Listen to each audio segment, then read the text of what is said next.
नमस्कार, जनता टीवी देख रहे हैं आप और मैं हूं आपके साथ रितेश कुमार गौतम। और वक्त हो चला है अपना प्रदेश उत्तर प्रदेश का।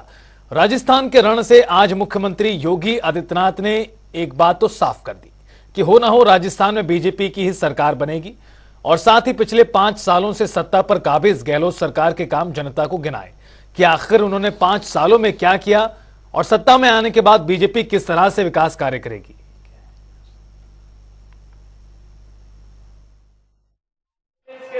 राम मंदिर के लिए हमारे पूज्य संतों को आंदोलन करना पड़ रहा था। आंदोलन की स्वरूप में हर व्यक्ति जानता है, कांग्रेस के लोग हंसते थे। हम लोग जब बोलते थे रामलला हम आएंगे, मंदिर यहीं बनाएंगे, कांग्रेस के लोग कहते थे कैसे बनाएंगे। तो हम लोगों ने नारा बदला था, रामलला हम आएंगे, पहले गुलामी का ढांचा जरूर हटाएंगे। और गुलामी का ढांचा हटाना, और फिर मैं आपसे कहने के लिए आया भाइयों बहनों, आज को अयोध्या में राम मंदिर बन रहा है, कोई संदेह किसी को? कोई संदेह? कांग्रेस होती तो क्या राम मंदिर बन गया होता क्या? कांग्रेस रहती तो कोरोना समाप्त हो गया होता क्या? भाइयों बहनों, डबल इंजन की सरकार राजस्थान में भी आवश्यक है।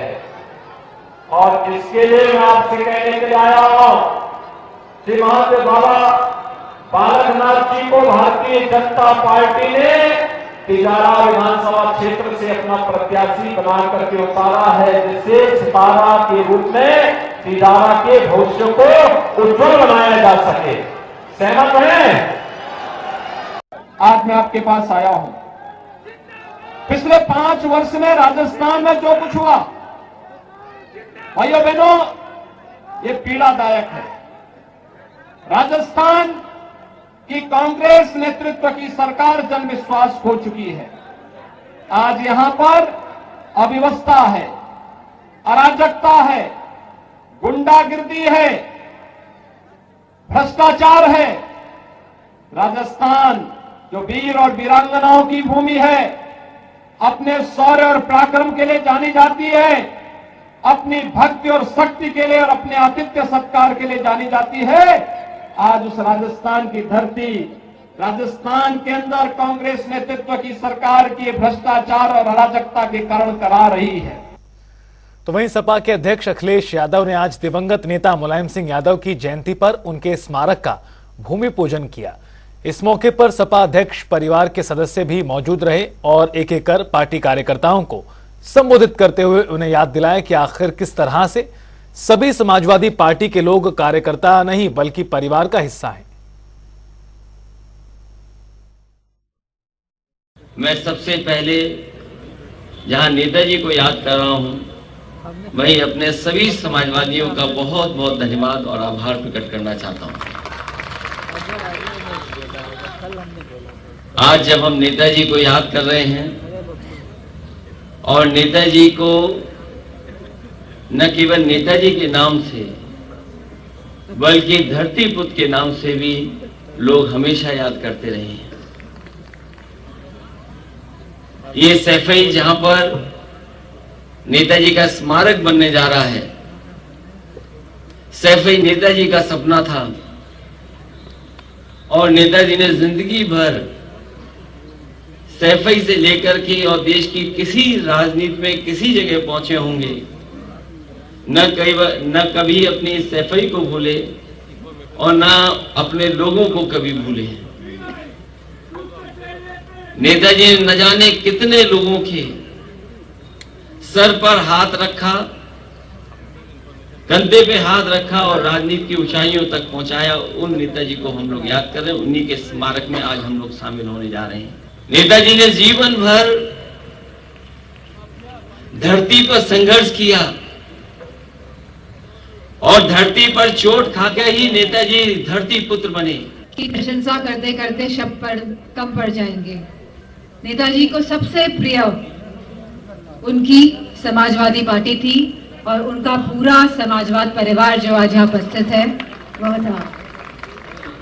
नेताजी एक क्रांति थे और ऐसी क्रांति थे कि अब हम सबके जहनों में उस क्रांति की मिसाल सदा जीवित रहेगी। आज हम सबको ये संकल्प और ये प्रण लेके जाना है कि कोई भी परिस्थितियां आए, कुछ भी हो जाए, हमें अपने आप को पीछे करके नेताजी की समाजवादी पार्टी को आगे बढ़ाने का काम करना है। और जो गाना गाया गया कि रोशन नेताजी का नाम अखिलेश करेंगे, तो जितना मैं जानती हूँ नेताजी के बारे में, नेताजी ने आप सब एक एक जन जो आज यहाँ उपस्थित है, पार्टी के उपाध्यक्ष श्री नंदा जी, गुरु जी, भाई शिवपाल सिंह जी,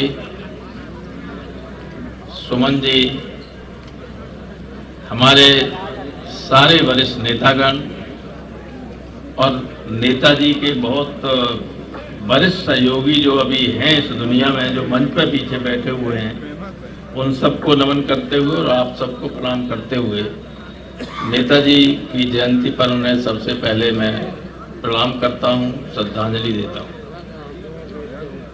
आज समाजवादियों के लिए बहुत बड़ा दिन है। आज सुबह शुभ मुहूर्त में माननीय अध्यक्ष जी ने नेताजी के लिए जो स्मारक बनेगा, मेमोरियल बनेगा, उसका शिलान्यास किया है। और ये मेमोरियल कोई मामूली मेमोरियल नहीं होगा। जो लोग विदेशों में गए होंगे या देश में भी गए होंगे, जहां स्मारक बने हुए हैं बड़े महानुभावों के, उसमें बनने के बाद जब ये सामने आएगा स्मारक, कोई स्मारक इसके मुकाबला नहीं कर सकता, कोई भी।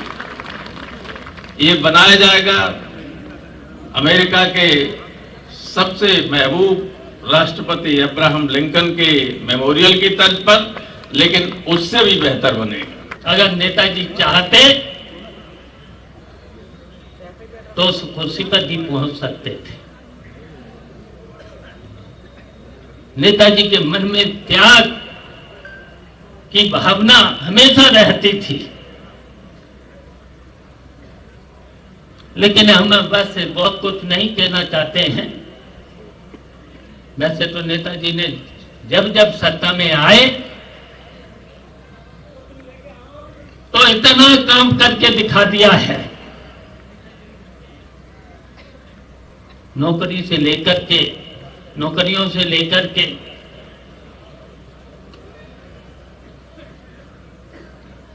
दवाई, पढ़ाई, सिंचाई तो माफ करिए थी, और साहित्य, स्वास्थ्य और शिक्षा और सड़क के बारे में शायद इतना काम कोई अभी तक नेताजी की सरकार में और अखिलेश यादव की सरकार में जो काम हुआ है वो अभी तक कोई नहीं कर पाया है।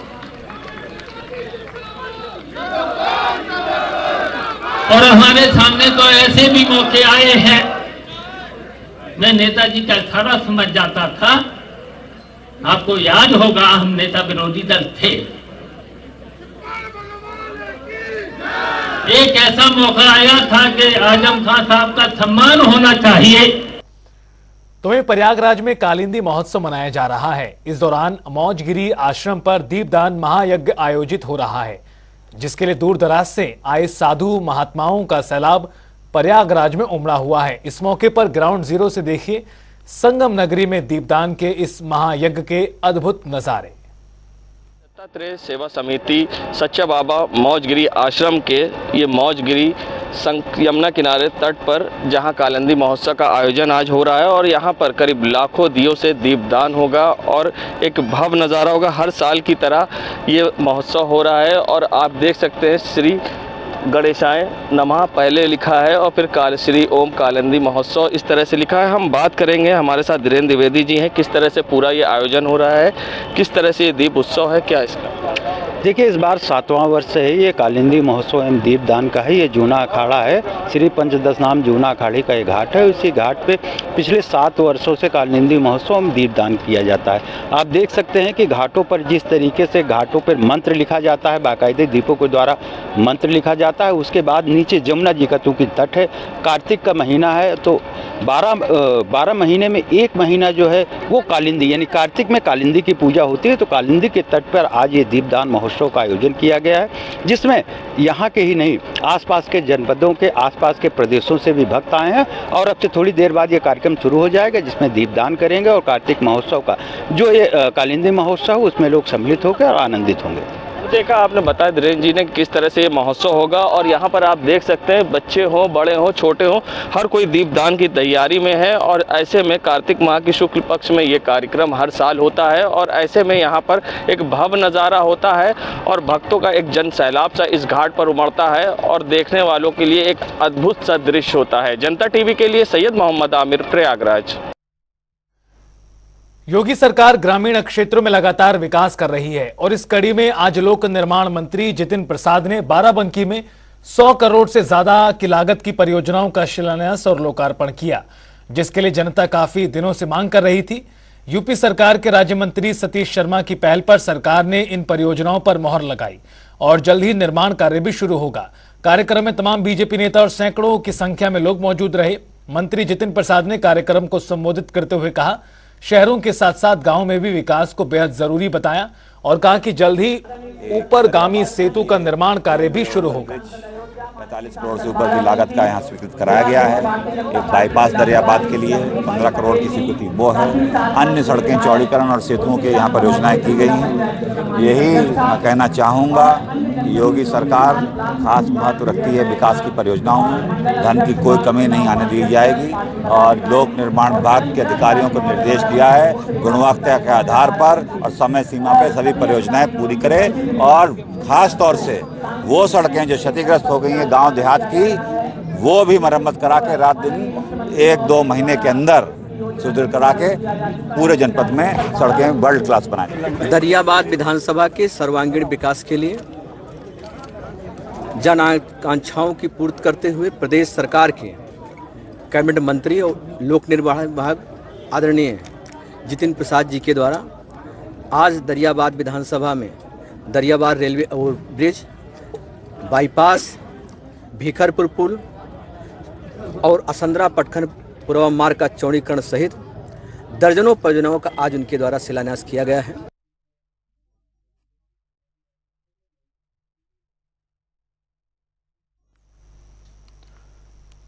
सनातन धर्म के 2 धार्मिक महाकाव्य रामायण और महाभारत को अब स्कूलों में पढ़ाया जा सकता है। एनसीईआरटी ने रामायण और महाभारत को स्कूली किताबों में शामिल करने की सिफारिश की है। आपको बता दें कि एनसीईआरटी की ओर से सोशल साइंस के स्कूली पाठ्यक्रम को संशोधित करने के लिए एक उच्च स्तरीय समिति का गठन किया गया था। इस समिति ने ही अपने सिफारिश में कहा कि सामाजिक विज्ञान की पाठ्य पुस्तकों में रामायण और महाभारत जैसे महाकाव्यों को शामिल करना चाहिए। वहीं इसको लेकर तमाम प्रतिक्रियाएं सामने आ रही हैं। इस कड़ी में कांग्रेस नेता आचार्य प्रमोद कृष्ण का बयान भी आया है। राजकीय व्यवस्था, सेवा, परमार्थ, चरित्र निर्माण और सनातन का स्पष्ट दर्शन है। तो मनुष्य के जीवन में हर कदम पर रामायण की आवश्यकता है। यदि रामायण को पाठ्यक्रम में शामिल किया जाता है तो ये भारत के लिए एक अच्छा कदम होगा। मैं इसका स्वागत करूँगा क्योंकि हमारा सनातन जात पात पूछे नहीं कोई, हरि को भजे सो हरि को हुई। मर्यादा पुरुषोत्तम भगवान श्री राम का जो जीवन है वो एक आदर्श राजा का जीवन है, एक आदर्श पुत्र का जीवन है, एक आदर्श तपस्वी की अनूठी मिसाल है। एक पराक्रमी योद्धा के दर्शन उसमें होते हैं और भेदभाव को मिटाने वाले गरीबों के हमदर्द, जो शबरी के छूटे बेर खाते हैं, जो केवट की नाव में बैठते हैं। राज व्यवस्था कैसी होनी चाहिए, राम राज्य की जो परिकल्पना है वो रामायण से मिलती है। तो अगर रामायण को शामिल किया जाता है किसी भी पाठ्यक्रम में तो मुझे इसके लिए मैं फख्र और मेरे गौरव की बात है। मुख्यमंत्री योगी आदित्यनाथ के आदेशों के बाद भी पार्किंग ठेकेदार लगातार गरीब वाहन चालकों से वसूली कर रहे हैं। इन सब पर नगर निगम और पुलिस प्रशासन मौन है। आगरा के तमाम पार्किंग स्थलों से अवैध वसूली हो रही है और लोग इस अवैध वसूली के चलते प्रशासनिक व्यवस्था और सरकारी तंत्र को कोस रहे हैं। यही नहीं बल्कि हाथों में लाठी डंडे के जोर पर अवैध वसूली की जा रही है, जिससे गरीब तबके के लोग काफी परेशान हैं। नगर निगम की तरफ से भी किसी तरह की कार्रवाई नहीं की जा रही।